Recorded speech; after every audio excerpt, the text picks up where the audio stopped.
ఈ మధ్య అక్రమ సంబంధాలు హత్యలకు గురి చేస్తున్నాయి. ఇద్దరు దోస్తులు ఒకడు ఇంకొకడిని అతి దారుణంగా హత్య చేశాడు. ఎందుకో తెలుసా? ఒక అమ్మాయి కోసం. కానీ దరిద్రానికి దొరికిపోయాడు. ఆ అమ్మాయిని కూడా పట్టించేశాడు.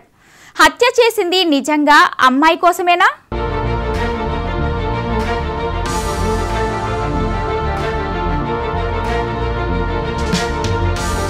పెద్దపల్లి జిల్లా వ్యవసాయ మార్కెట్లో దారుణ హత్య జరిగింది. పెద్దపల్లి జిల్లా కేంద్రంలోని వ్యవసాయ మార్కెట్లో పెద్దపల్లి మండలం అప్పన్నపేట గ్రామానికి చెందిన పొలం కుమార్ను ధర్మారం మండలం దొంగతుర్తి గ్రామానికి చెందిన మేల్పుల సంతోష్ కత్తితో మెడపై పొడిచి దారుణంగా హత్య చేశాడు.